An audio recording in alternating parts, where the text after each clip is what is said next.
So we'll cover the Battle of Badr. We'll also cover some lessons that we can learn from this battle.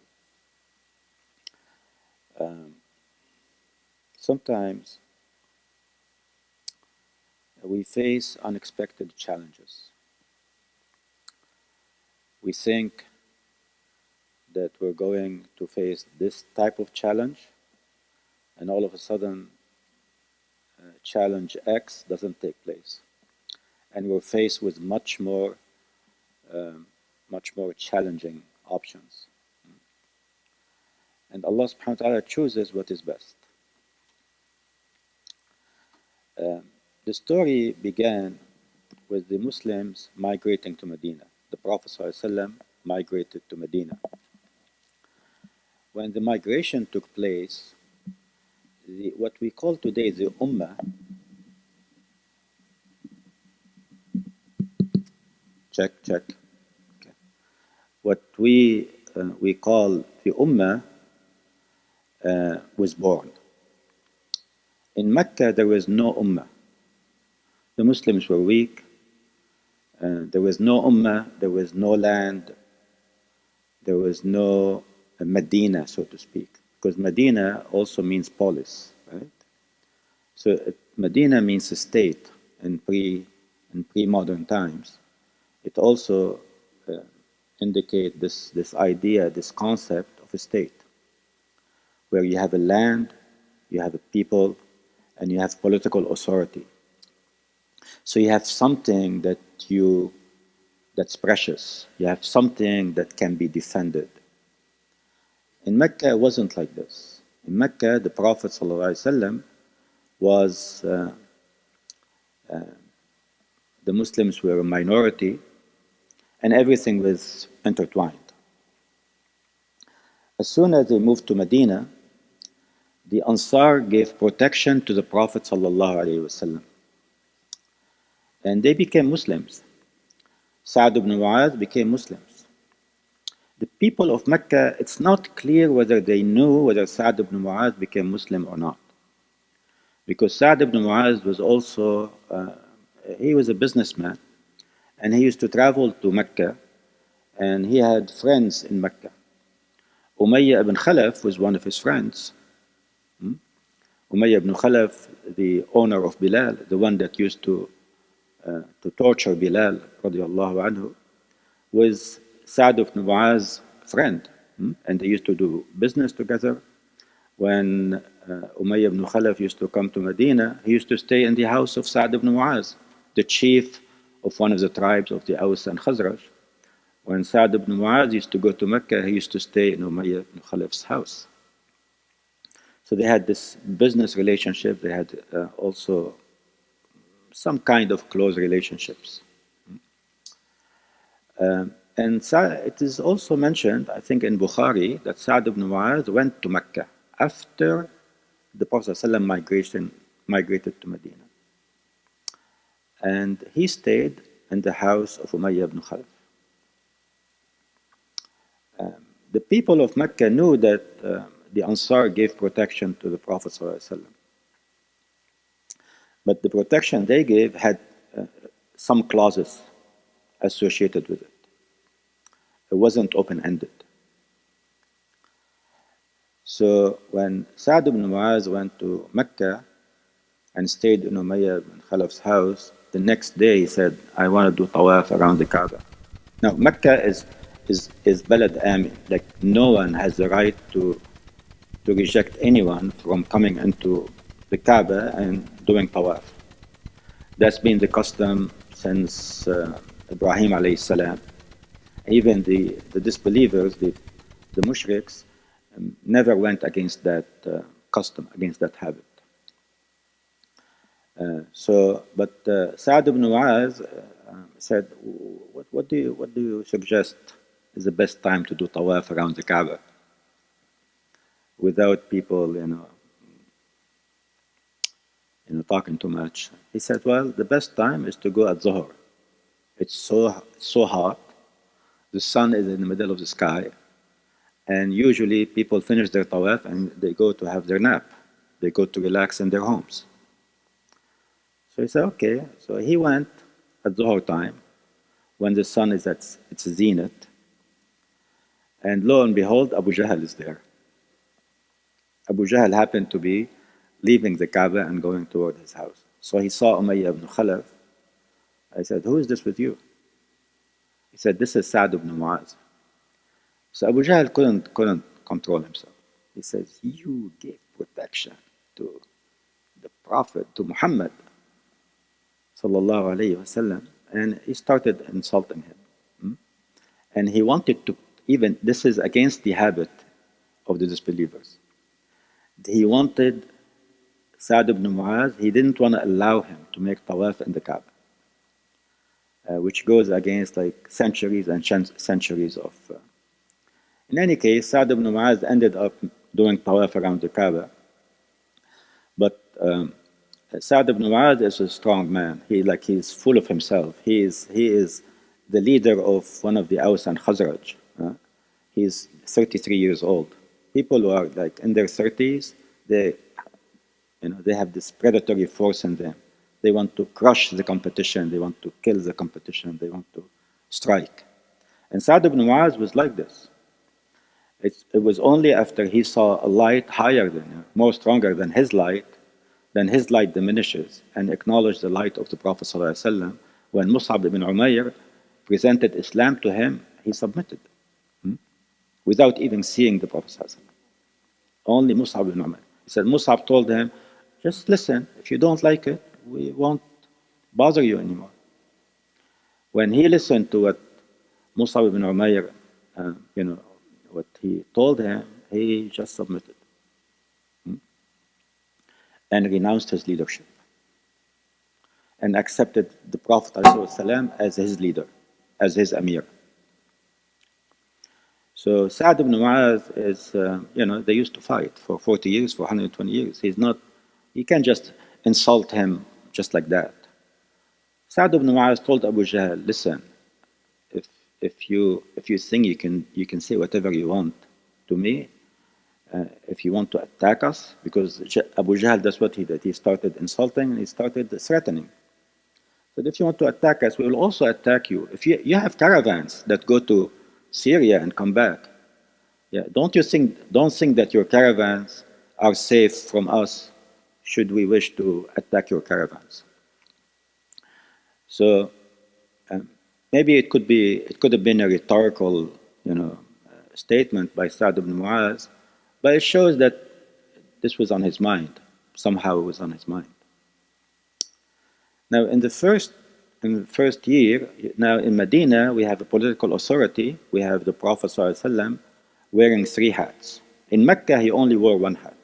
In Mecca, he was a messenger, he was a prophet. That's it. And everything he says in Mecca is by virtue of him being a prophet and a messenger of Allah. Sallallahu alayhi wasallam. So when he moved to Medina, he started wearing 3 hats. The first hat is the hat he always wore, which is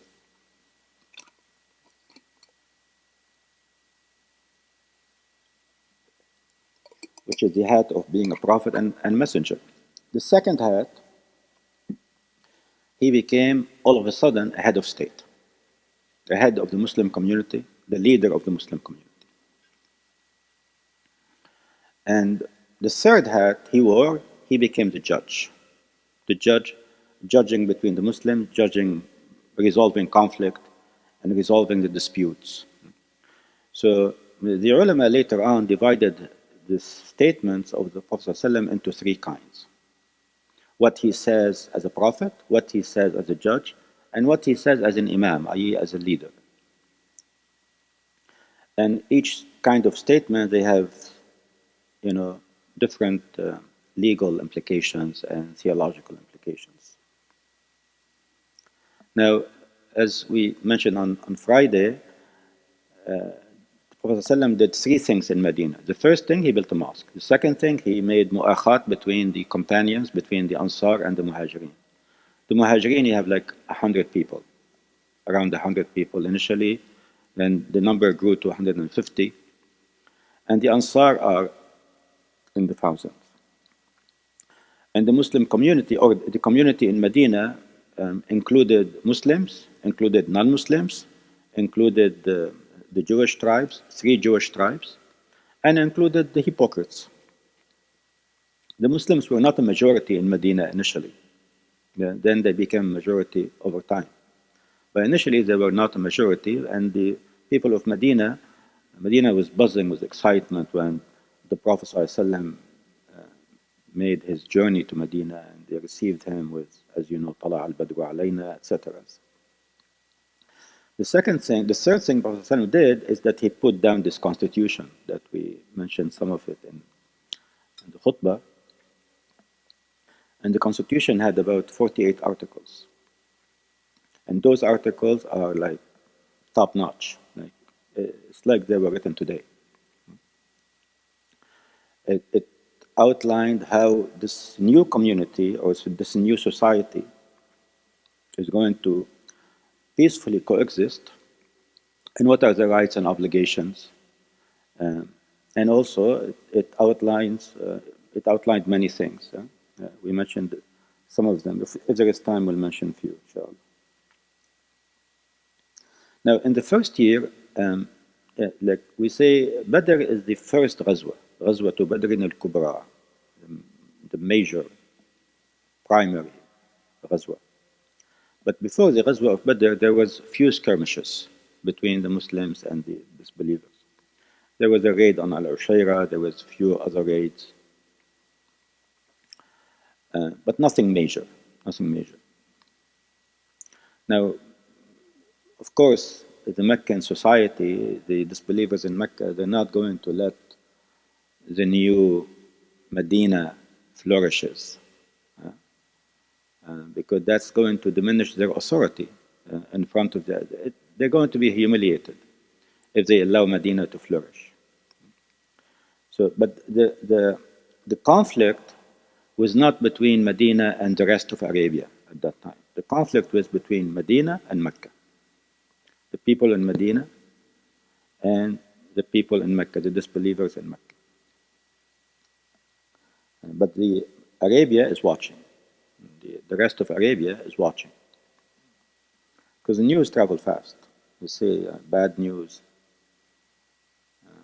good news travel on a train, bad news travel on a plane, right? So bad news travel fast. That the Muslims, Muhammad is now in Medina, sallallahu alayhi wasallam. He's the head of state, he's leading the community, etc., etc. Now, when the Muslims left Mecca, the disbelievers confiscated everything. Confiscated their property, their wealth, their houses, even if they left family behind. So the Muslims left with nothing, basically. When they came to Medina, they came with nothing. The Prophet ﷺ, in the first 18 months, implemented a policy, a 5-step policy. And within 18 months, he eradicated the difference between the Ansar and the Muhajirin. The Muhajirin would be like what we call today refugees or homeless. They had nothing. Materially speaking, they had nothing. They only had their iman. And when they came to Medina, Prophet ﷺ made this mu'akhat, and it's not just like lip service. There was temporary inheritance rules. The Ansar offered half of their possessions to their brother, the Muhajirin. Some of the Ansar even offered to dissolve their marriages so the Muhajirin can marry their wives. The story of Abdurrahman ibn Auf, when his brother, the Ansari, told him, this is half of my wealth, take it. And he wanted to dissolve one of his marriages so that Abdurrahman ibn Auf could marry the wife of that Ansari. And Abdurrahman ibn Auf says, thank you very much. May Allah bless you and bless your wealth and bless your family. Just show me where the market is. Abdurrahman ibn Auf was, so the bond was not just a bond, a material bond. It was way more than that between the Ansar and the Muhajirin. And as you know, Abdurrahman ibn Auf became one of the most successful businessmen in Medina. Now, but all the wealth that was confiscated by the Meccans, some of them were used in the caravans. So Abu Sufyan in the second year, Ibn Ishaq narrated that Abu Sufyan took money and people invested in him. People invested, they did some kind of investment, and they gave Abu Sufyan money to buy trade goods so that they can sell them for a profit. It is said that this caravan was one of the biggest caravan ever carried from Mecca to Syria. It contained around 1,000 camels, plus all the loads on those camels. Like 1,000 camels, we're talking like millions of dollars by today's standards. That's one caravan. So that's how much this caravan was worth. The Prophet ﷺ heard about this. So what he did, لما سمع رسول الله بأبي سفيان مقبلا من الشام ندب المسلمين إليهم. When he heard that initially they wanted to intercept the caravan on its way to Syria, on its way to Palestine and Syria, but it didn't happen. So they wanted now to intercept it on the way back. The Prophet ﷺ heard about this and told his people, his companions, those around him, that قال هذه عير قريش فيها أموالهم فاخرجوا إليها لعل الله ينفلكموها. So this is the caravan of Quraysh, and the wealth of Quraysh is in there, and some of the wealth belongs to you. So intercept it. Maybe Allah subhanahu wa ta'ala will give it to you as some kind of compensation for what you have lost in Mecca. But it wasn't mandatory. So some of them said, okay, we'll go. And some of them said, no, we're not going to go. Because it's not mandatory. And at that time, there was no like military expeditions. But in the first year, Allah subhanahu wa ta'ala revealed the verses in the Quran allowing the believers to defend themselves. And that was the first. Because in Mecca, they were not allowed to defend themselves. They were only commanded to show patience and to endure. And there are many wisdoms as to why, in Mecca, it happened like this. But in Medina, Allah subhanahu wa ta'ala gave the believers the permission to defend themselves. And so, أُذِنَ لِلَّذِينَ يُقَاتَلُونَ, etc. Permission was given to those who, if someone fights you, you can now defend yourself. Because of they were driven out of their homes, etc., as the verses talk about. So now we've entered what we might call the defensive phase, i.e. the Muslims, if attacked in Medina, they are allowed to defend themselves. And that's the pact that the Ansar gave to the Prophet ﷺ, that when you're in Medina, we will protect you, as long as you're in Medina. Outside Medina, the agreement didn't cover anything outside Medina. It's only when you're in Medina. When you're in Medina, we will defend you with everything. That's why we will see later, the Prophet ﷺ consulted amongst his companions. Ashiru alayya ayyuhan nas. What do you think we should do? Because the agreement did not cover anything outside Medina. It only covered what took place in Medina. So some of them said, okay, let's go, and some of them didn't want to go. Abu Sufyan, he's a smart man. So he wants to protect his caravan as well. So what he did, he sent his eyes, he sent spies to find out what the Muslims are planning, and will there be any danger on the caravan or not.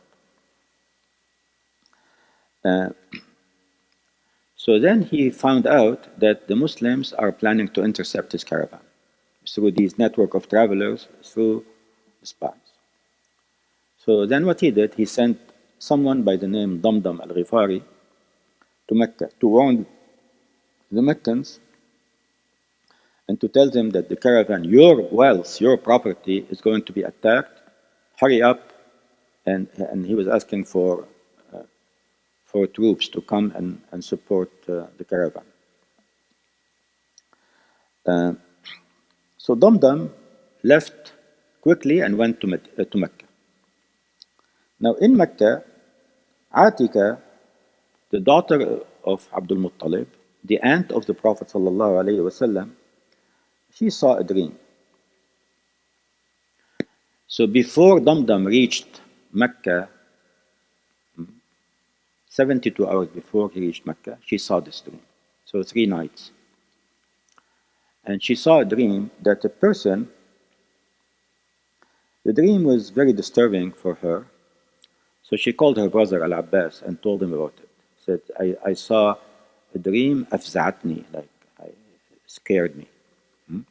And I fear that calamities are going to happen, are going to befall the people of Quraysh or your people. And then she asked him to keep it a secret. So Al-Abbas asked her, what did you see? Like, what happened? She said, رأيت راكبا أقبل على بعير. I saw a rider. I saw someone riding a camel arriving at Mecca. حتى وقف بالأبطح, until he stopped in a place called Al-Abtah. And then he screamed with the loudest voice, ألنفروا يا لغدر أو ألنفروا يا لغدر إلى مصارعكم. It's like he's telling them, come out, you're going to die. And في ثلاث, and then people, when they heard the scream, they surrounded him. So then he went into the mosque, i.e. the Kaaba, the Haram, and people are still following him. So, and then he did the same. He stood on his camel, and then he repeated the warning. أَلَنْفِرُوا يَا لِغَدْرٍ لِمَصَارِعِكُمْ. Prepare for your death. Prepare for the calamity. And then he went to the hill of Abu Qubais, which is like the hill or the small mountain there. And he repeated the warning a third time. And then he took a rock and let it fall. So the rock kept falling and kept gaining momentum as it went down the ramp, down the mountains, until it got to the bottom of the mountains and exploded. And the debris from the rocks went in each and every house of Mecca. It's like each and every house is going to suffer a loss. Right? So it was very scary for her to see this. It says, فما بقي بيت من بيوت مكة ولا دار إلا دخلتها منها فلقة. So some shaziyah, some debris entered these houses. Al-Abbas says, oh my God, like this is, Wallahi inna hadhihi la-ra'ya. This is indeed a vision. You should not mention this to anyone, and I will not mention it to anyone. Right. So what happens? The rumors spread in Quraysh like wildfire. Abbas left the house of his sister Atika, and as soon as he went out, he met Al-Walid bin Utbah. Al-Walid bin Utbah was a close friend of Al-Abbas. So Al-Abbas could not control himself. So he told them the vision. He told them the ru'ya that Atika saw. Al-Walid, and then he told him, keep it to yourself, don't tell anyone. Al-Walid told his father, Utbah bin Rabi'ah. Utbah told the chiefs of Quraysh. And then everybody in Quraysh knew about it. So the following day, Al-Abbas went to make tawaf in the Kaaba. And he saw Abu Jahl among the chiefs of Quraysh waiting for him. Or they were in the Kaaba, in the Haram. So when they saw him, they said, "O Abbas, when you finish your tawaf, we want to have a word with you." He said, "Okay." So he finished his tawaf. And then he said, I sat with them. And then Abu Jahl started by saying, "O sons of Abdul Muttalib, since when you have now a prophetess amongst you? So isn't it enough that we have a male prophet, and now you're going to have another female prophet? Isn't it enough that we have one prophet, and now you're going to have two of them?" And then what is this vision that she saw, your sister Atika? And so Al-Abbas played dumb. He says, "What did she see?" وما رأت قال يا بني عبد المطلب, stop this, stop playing games. He says, "Listen, in the vision it says that wait 3, i.e. 3 nights or 3 days. We're going to wait for 3 days. And if nothing happens, we're going to write on the Kaaba that the family of Abdul Muttalib is a lying family. They tell the most lies amongst the people of the earth." So Al-Abbas, what he did, he was taken back and started denying. He said, "No, nothing, not, it didn't happen like this." And he wanted to claim that Atika didn't see what Abu Jahl was talking about. And then we left, he said. The ladies of the family of Abdul Muttalib heard what Al-Abbas did. And they weren't happy with his performance, to put it mildly. That he was so weak in front of Abu Jahl, and he's from the family of Banu Hashim and Banu Abdul Muttalib. He says, Al-Abbas says, فَلَمَّا أَمْسَيْتُ, by the time the evening comes, لَمْ تَبْقَى امْرَأَةٌ مِنْ بَنِي عَبْدِ الْمُطَّلِبِ إِلَّا أَتَتْنِي. He said, all the women of Abdul Muttalib, of the family of Abdul Muttalib, there is not even one woman who did not come to visit me. So they came one after the other. And they were telling him, فَقَالْ أَقْرَرْتُمْ لِهَذَا الْفَاسِقِ الْخَبِيثِ أَنْ يَقَعَ فِي رِجَالِكُمْ. Isn't it enough that this wicked man is insulting this wicked man, i.e. Abu Jahl, has been insulting your man, and now you're allowing him to insult your women as well? Like, you're not a man, like, stand up. Al-Abbas says, "Yeah, قلت والله فعلت." You're right, that's what I did. And then Al-Abbas says, the following day, I'm going to go and I'm going to give it to him. I'm going to give it to Abu Jahl. The following day, that's the third day now.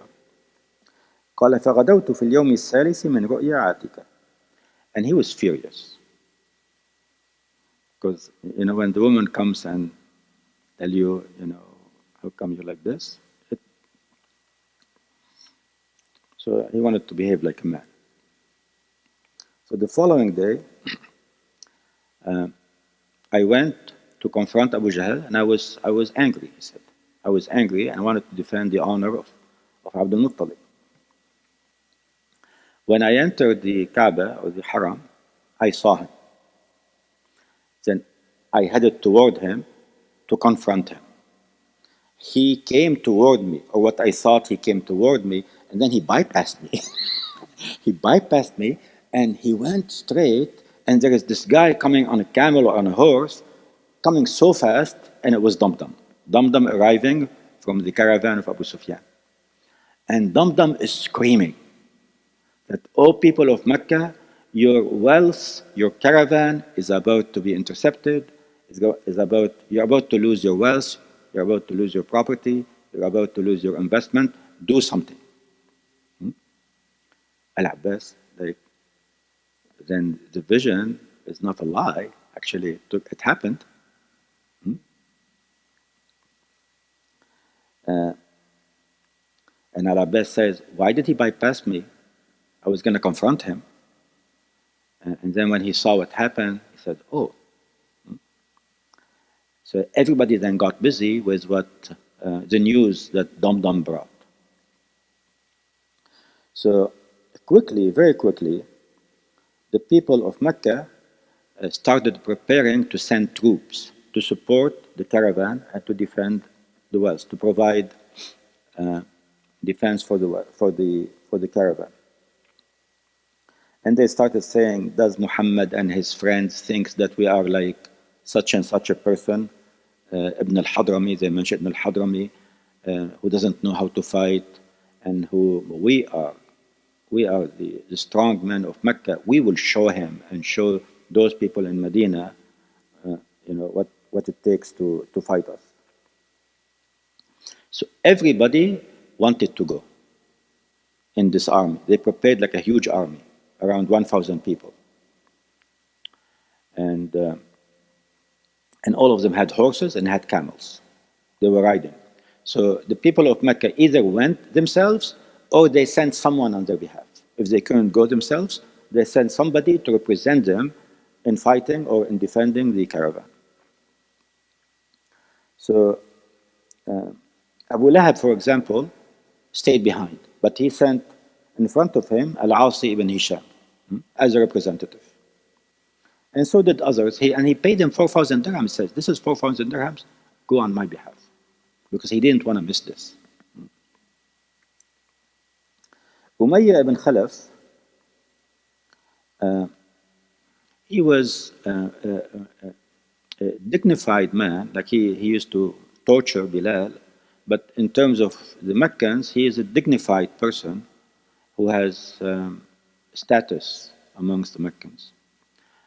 But he was heavy. He was like, not obese, but he was heavy and didn't want to go out. He didn't want to go.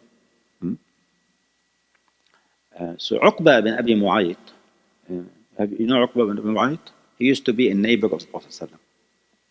So you have, Lahab used to throw something in his house, and Uqba used to throw the other things in his house. Uqba bin Abi Mu'ayt, this deserves a full story. He once threw a party in his house, and the people invited to the party was the who's who in town. It's like the Oscar or the and then he invited Banu Hashim, Banu Abdul Muttalib. And who is the most honorable person amongst Banu Hashim, Banu Abdul Muttalib? The Prophet sallallahu alaihi wasallam, his neighbor. So he had to invite him. He had to invite him as as a show off. The Prophet accepted his invitation. And then when he entered his house, and Uqba bin Abi Mu'ayt was telling everybody, welcome, welcome, welcome. Have a seat, let's eat.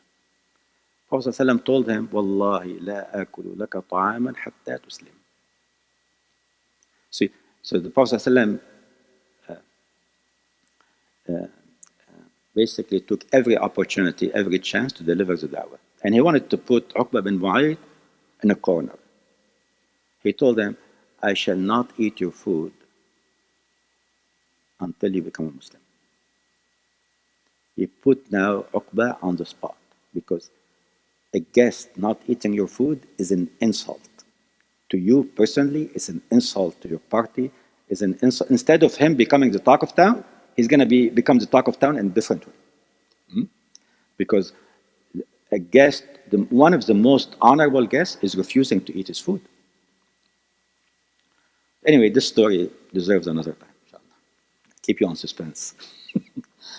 So anyway, so Uqba bin Abi Mu'ayt, he came to Umayyah bin Khalaf and then brought something with them. He says, yeah, why don't you put some kuhl on your eyes? You're behaving like a woman.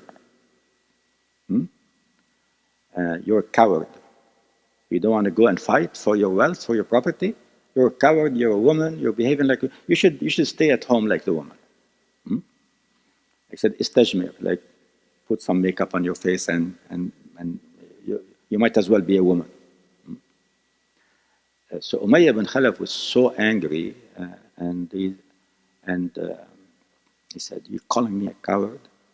And then he went and died. He went himself in the army and ended up one of the first to be dead in the Battle of Badr. So Umayyah ibn Khalaf, he says, قبحك الله وقبح ما جئت به ثم تجهز فخرج مع الناس. And then he prepared himself and went out with the army.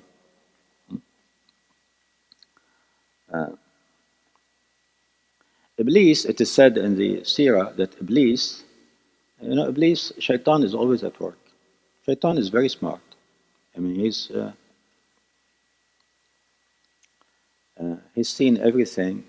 He's seen all tricks under the sun. He's been living for thousands of years. He's as smart as, he's one of the smartest people. So Iblis was creating all this waswasa amongst, making these suggestions, let's say. Suggestions that, yeah, you should go and destroy Muhammad, destroy the Muslim community is weak. It's not strong yet. This is your opportunity, this is your chance. You should do it. Like, don't delay it. So you have this demonic forces now within you, building on your anger, building on your desire to crush the Prophet ﷺ and the Muslim community, and he used that to the utmost. The Prophet ﷺ, when he told the people in Medina that he invited them to come out and intercept the caravan. So he left on a Monday. He left Medina on a Monday in Ramadan. It was in the first 10 days of Ramadan. And they left Medina and they wanted to find out what Abu Sufyan is planning. So, and the Prophet ﷺ had a flag.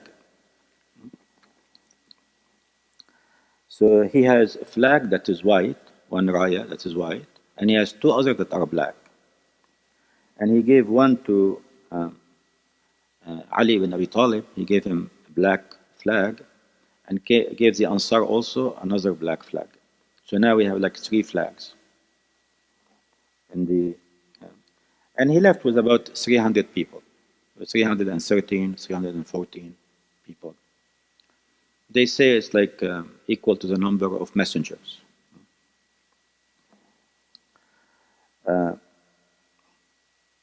So he left Medina and went toward Badr. Now, Badr is named after, there are 5 sayings as to why Badr is called Badr. They say Badr is named after a person called Badr. Another saying is that no, Badr is actually the name of the wells themselves. There are multiple wells. They're like about 200 kilometers, 200 miles away from Medina, and 150, 180 miles from Mecca. So it's somewhere in between Mecca and Medina, but not on a straight line. And another saying say, no, Badr is called Badr because if you look in the well, you can see the Badr, the moon, when it's full. Al-Badr al-Tamam. You can see the full moon. When you look, the way they're positioned, you can see the moon in the wells. And there are other sayings as well. So these could be possible.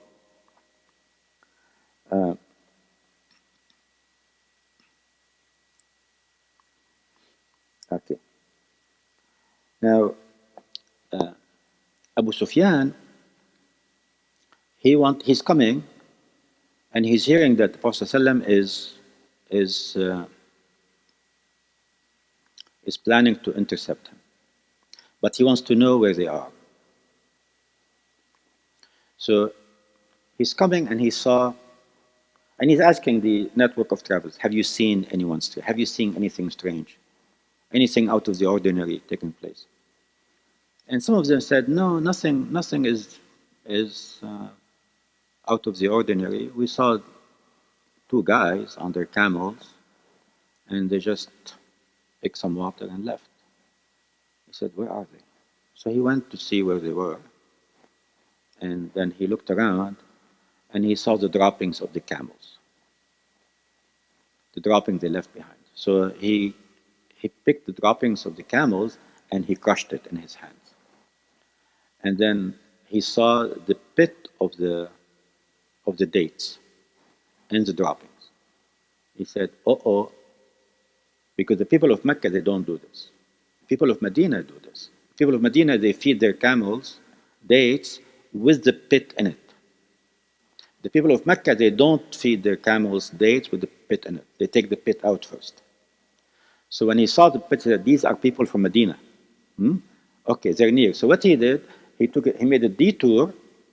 He sent them, and he made a detour around the coastal line, and took a longer route to reach Mecca.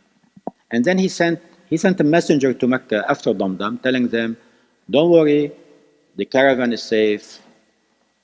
Muhammad and his friends are in Medina or near Medina. They're not gonna, basically your investment is safe, your property is safe. You don't have to come anymore. And the news reached the people in Mecca, the disbelievers, that the caravan is safe. There is no need for going out and confronting the Muslims again. The chiefs of Quraysh said, no, we're gonna go. They wanted to go and humiliate the Muslims. They said, we're gonna go. And maybe they said, we're gonna finish the Prophet ﷺ, and also we're gonna camp there. We're gonna have a party, that is gonna for 3 nights. We're gonna drink. We're gonna dance. We're gonna listen to dancers. We're gonna listen to songs. And they brought slave girls with them to sing and dance, and lots of wine, so that all of Arabia will hear about what we did, and basically the Medina community now become nobody. Nobody will respect it. Nobody will give it any thought anymore. So that was their plan. The Prophet ﷺ, when he heard that the people from Mecca are coming, he told his companions, he says, what do you think we should do? He says, Ashiru alayya ayyuhan nas. Advise me, O people. He did not say, advise me, O muhajirin. He kept it open. Advise me, O people.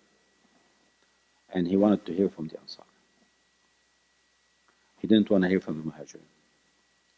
Because what's happening now is beyond the agreement that they agreed upon when they gave him protection in Medina. And will the Ansar be willing to make the sacrifice, or will they stick to the agreement? So when he said this, Abu Bakr stood up and he said, we are with you, we're going to fight with you, wherever you go, we're going to fight with you. Prophet ﷺ smiled, thanked him. Then Al-Miqdad said the same thing, something similar. Umar said something similar. Prophet ﷺ is still saying, Ashiru alayya ayyuhan nas. Ashiru alayya ayyuhan nas. Advise me, O people. Sa'd ibn Mu'az looked at him and says, it seems that you want to hear what we have to say. He says, Ajal, indeed, I want to hear your opinion. And Sa'd ibn Mu'az says, Amanna bika wa saddaqna. We believed in you, and we trust you, and we believe in everything you said. And he said, if you were to plunge the sea, we will plunge behind you. We will not tell you what the Israelites told Musa, اذهب أنت وربك فقاتلا إنا هاهنا قاعدون. We're going to say, اذهب أنت وربك وقاتلا. إِنَّا مَعَكُمْ مُقَاتِلُونَ. We will fight with you, we will fight in front of you, we will fight behind you, we will fight on your right, on your left, we will protect you with everything. I said, and we've witnessed you for 18 months. Like, it's not, this battle is not happening the next day he arrived in Medina. And they saw the blessings that, and the beauty that happened in Medina. The Ansar are amazing. So Prophet ﷺ felt, when he heard this, he smiled, and then he told them, Allah has shown me where everyone is going to die. He did not tell them this before. That, trust me, Allah has shown me everything. No, he said, Ashiru alayya ayyuhan nas. Advise me, O people. So without any pressure, they responded to the invitation and they said, we are with you. And everyone in the Ansar said, because the Ansar are the majority. Muhajirin are like 150. So if the army or future army is to come, it's going to be from the Ansar. It's going to be from the people of Medina, not from the people of Mecca. I mean, at this time. At this time. Then the Prophet ﷺ, him and Abu Bakr left and they traveled through the desert to find out where the people of Mecca, how many they are, where are they, and where they should be. So they met this old man in the desert, and they asked him. So he asked them, "Who are you?" So they asked him, "We want to ask you some questions. We have some questions for you, and if you answer us, we'll tell you who you are. We'll tell you who we are." He said, this for that. Okay. And so they asked him, we've heard that the Prophet ﷺ, people in Medina, are going to intercept. They were going to intercept the caravan, and the people of caravan is safe, and the people of Mecca has sent an army. And the old man says, I heard through his network that the Meccan army has left on such and such a day. And if they've left on such and such a day, they should be in this place by this time. So they told him, okay, what about the people in Medina? He said, I heard that the people in Medina left on this day. And if on a particular day, and if indeed they left on that particular day, then they should be in place X, Y, and Z at this time. Exactly where the Prophet was and his people, the Medinan people. So they knew that this guy can estimate. He knows the desert like the back of his hand. And these network of travelers, they knew the desert like unlike us, you and me. They knew what went on in the desert.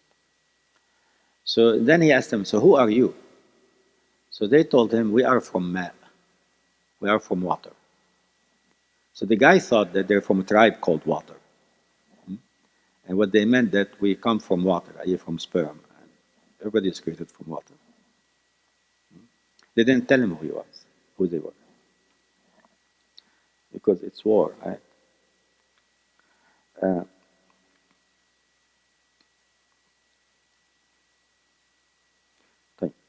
Now, Quraysh also, another vision took place in Quraysh. Juhaym, a person by the name Juhaym, also from the family of Abdul Muttalib, saw a dream similar to Atika's, but an updated version of the dream. Abu Jahl was furious. He says, okay, now you had the first prophet by the name Muhammad, then you have a prophetess by the name Atika, and now you have, how come revelation only comes to you, the family of Abdul Muttalib? How come it doesn't come to us? He was upset. Like this, instead of calming him, it provoked his anger even more, and his desire for revenge. So Abu Sufyan told them that your caravan is safe. You don't have to come anymore. Now, two tribes, Banu Zahra, decided, well, why are we going? Let's go back to Mecca. So they went back to Mecca. And another tribe, the tribe of Adi, also went back. So two tribes did not participate in the Battle of Badr from the disbelievers. It says, "Khalas, we came to defend the caravan. The caravan is safe. We don't need to, we're not going to enter into this nonsense of humiliating the people in Mecca, in Medina, and so on and so forth. Let's go back to where we were." So the Muslims, they, they arrived at a place, where Badr is, and they started camping there. One of the companions, by the name Al-Hubab, came to the Prophet ﷺ and told him, "O Messenger of Allah, أهذا منزل أنزلكه الله عز وجل? Is this where Allah told you to camp? Is this by revelation? Or is it a tactic? Is it a tactical decision?" He said, "No, it's not revelation." And then Al-Hubab said, "If that's the case, have you considered," and he made another suggestion, actually a couple of other suggestions. And the Prophet ﷺ told him, your opinion, your suggestion is well taken. Then he followed his suggestion. So they moved to an area where they can have control of the wells. Instead of being at the beginning of the wells, and then the Meccan army can have access to the wells as they wish. So now they can have control of the flow of water, and they can control who can access water and who cannot, or provide some difficulty, basically. So Al-Hubab radiallahu anhu, then Sa'd ibn Mu'adh made another suggestion. He said, "O Messenger of Allah, let's build a arish for you. Let's build like a tent for you, where you can see what's going on in the battlefield. So it's like an operation room. You can see everything that's happening, and you can you can see the big picture, basically, and you can make decisions as you see fit." Prophet ﷺ also liked that idea, so they built the arish for him. They built that tent for him. So Prophet ﷺ, when the people of Mecca approached, he saw a man on a red camel, and it was Utbah ibn Rabi'ah. And he told his companions, "This man is a wise man. If they listen to him, they will be successful." Utbah ibn Rabi'ah was of the opinion that we should go back. And he made this position known to the people of Mecca. People of Mecca didn't like what he said, because they were drunk. They were intoxicated with the idea that we're going to crush the Prophet. We're going to finish Islam tonight. We're going to finish Islam. Like you and me will not exist, basically. So they were intoxicated by this idea that during this time, so they came, and a group of the Meccans, they came to one of the wells and they drank water. Prophet ﷺ told them, everyone that drank the water of that well will die. Except Hakim bin Hizam. Hakim bin Hizam was one of the people that drank the water from the well. So he became Muslim later on. And Hakim ibn Hizam, he is related to Sayyidah Khadija, radiallahu anha. And he's a mukhadram, like he's a hybrid. He lived 60 years in Jahiliyyah and 60 years in Islam. He lived 120 years. And he was so generous, like he declared bankruptcy so many times, because he would give his money. He would never return someone in need or guests. Such was his personality. He was an honorable man. And a story happened with him, with the Prophet ﷺ, and that left a great impact on him. That's another story, inshallah, another time. But Hakim ibn Hizam was a very wise man. Now, the people of Quraysh, they started debating amongst each other. Should we go back? Some people within the army, they came, but they weren't really convinced after the caravan is safe. Although they stayed within the army, they raised their concerns. Like, khalas, like, why don't we go back? Why don't we go back? So again, they were accused of cowardness. They were accused of, you're turning your back on your brothers, on your Meccan brothers. Also, Abu Jahl and the chief of Mecca, they looked with suspicion upon anyone that is related to the Prophet ﷺ. So Al-Abbas, for example, and others, they told them, yeah, we can't trust you. Like, you guys, you came with us physically, but your heart is with this man in Medina. And later on, Prophet ﷺ told his companions, actually, do not kill Al-Abbas. فَإِنَّهُ أَتَى مُسْتَكْرَهًا. If you see Al-Abbas and you fight him, do not kill him because he was forced to come. Al-Abbas became Muslim, radiallahu anhu. And when he was asked once, he said, أَيُّكُمْ أَكْبَرُ? Who is Akbar, you or the Prophet ﷺ? And they use the word Akbar. Akbar meaning older, right? He says, he is Akbar, but I was born before him. Yeah. I'm just older, but he is Akbar. He is more kabir than me. Al-Abbas radiallahu anhu was also a very, very wise man. He was one of the three candidates for Khilafah after the Prophet ﷺ. It was Abu Bakr, Sayyidina Ali, and Al-Abbas. They're the three candidates that the Sahaba companions thought of. And Hakim ibn Hizam was, the wise man that became Muslim later on. He went to Abu Jahl and told him, you should avoid all this bloodshed and let's go back to Mecca. Abu Jahl didn't listen. So, on the day of Badr, which is the morning of the Jumu'ah, the 17th, so we're now in the 16th, the night of the 17th, like tonight. Tomorrow is 17th, right? Yeah. So it's like tonight. So the following morning, Al-Aswad Al-Makhzumi,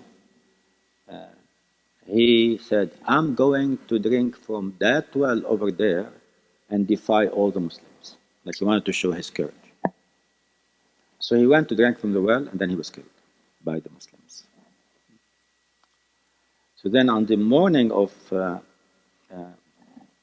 on that morning, the Friday morning, Utbah ibn Rabi'ah, he invited the Muslims to send representatives to fight with representatives from the Meccans. That's how things used to happen in the past.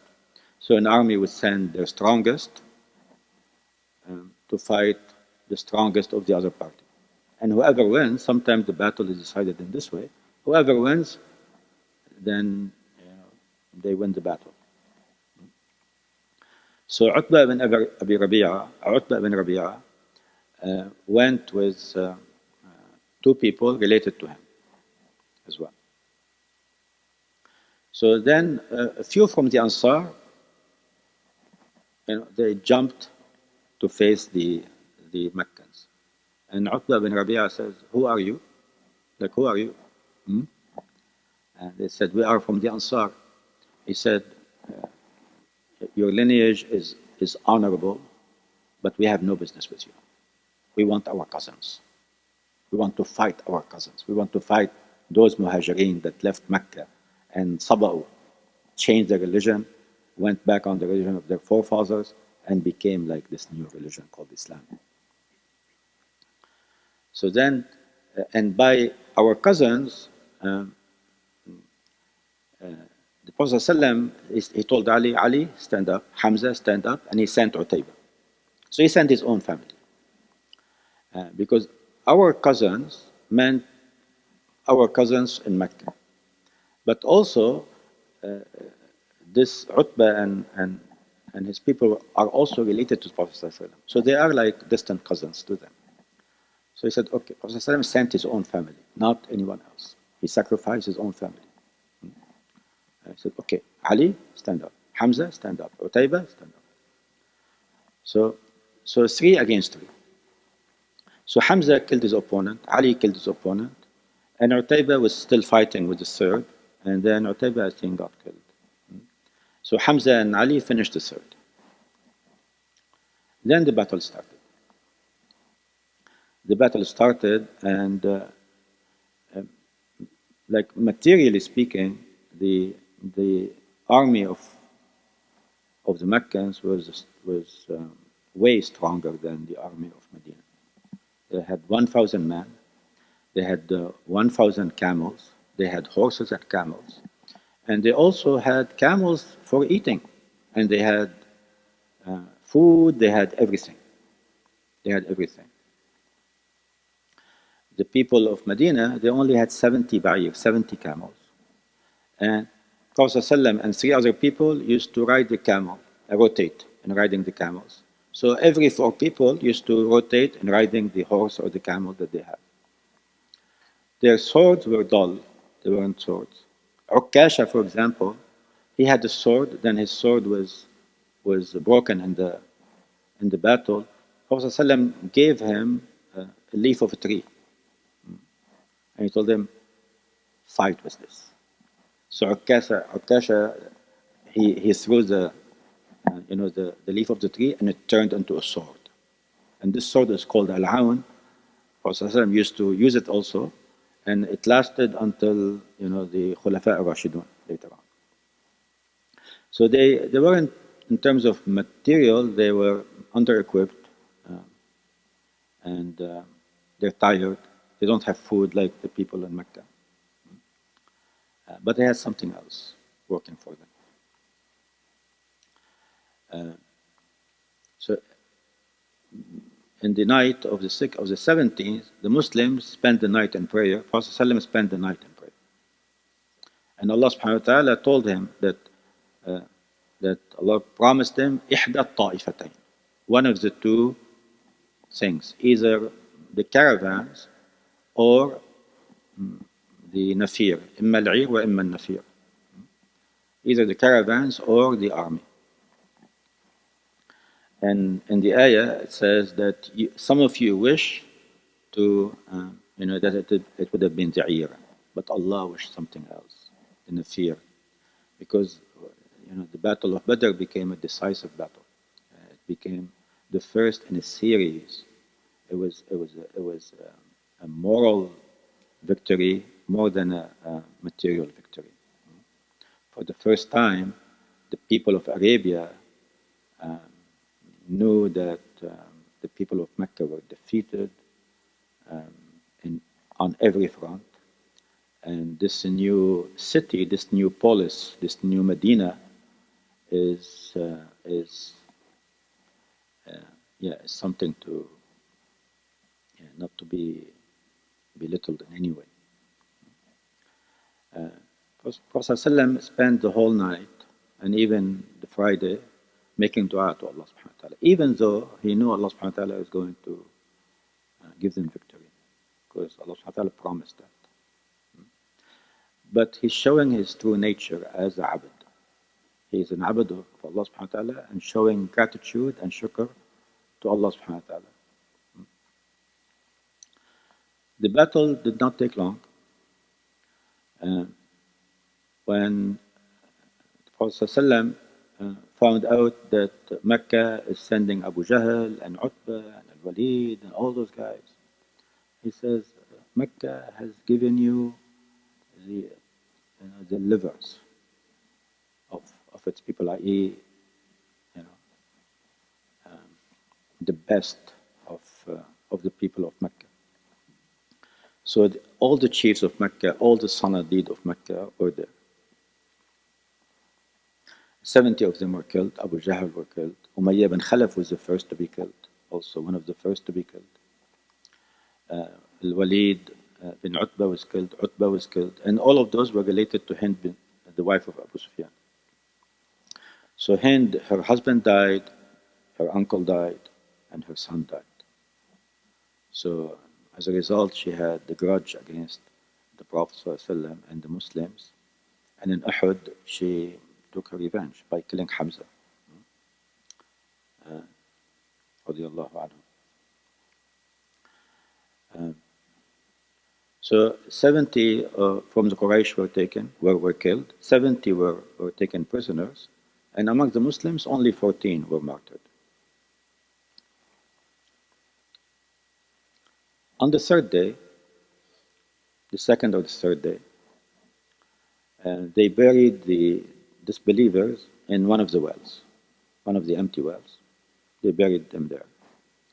On the third day, he came to the disbelievers and he told them, and he started calling them one by one. They're dead. He started calling them one by one and telling them, إني وجدت ما وعدني ربي حقا فهل وجدتم ما وعد ربكم حقا? What Allah promised us, we are witnessing the truth of it. Are you also witnessing the truth of what Allah has promised? Sayyidina Umar told him, O Messenger of Allah, they're dead. He said, O Umar, ما أنت, يعني, they hear us, they can hear me better than you can hear me. That's a lesson also. There is something called Hayat Barzakhiyah. Because death is not complete annihilation. But for us, death is a transition between one world and the next. So we used to live in Alam al-Zar, then we entered the Alam of embryos, we became babies, and each world has its own laws, has its own set of standards. And then we entered into this world, and when we die, we don't completely perish, but we enter into a different world. We enter into a world called the world of Barzakh, where the laws of Barzakh are different. In this world, our soul, our ruh, is imprisoned in our body. So our tarkiba, our makeup, we have body and soul. And the soul is of divine origin. Allah subhanahu wa ta'ala, He created the soul. And it's from Alam al-Malakut, it's from the world of Malakut. As for the body, it's an earthly body. And the soul is imprisoned in our earthly body. So the soul cannot, cannot do whatever it wants, because it's governed by the movement of the body. When we go into the Barzakhi life, it's the opposite. The body becomes the prison of the ruh. Even though the body may disintegrate, but there is still this relationship between the body and the ruh. And in the Quran it talks about the people of Pharaoh.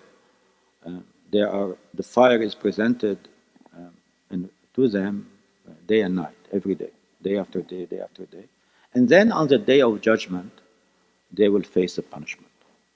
So fire is presented to them when they are in the barzakh, when they are in this different world. And then we go into the final abode, where the body is reunited with the soul, and we either enter paradise or we enter hellfire. May Allah subhanahu wa ta'ala make us of those who never see hellfire.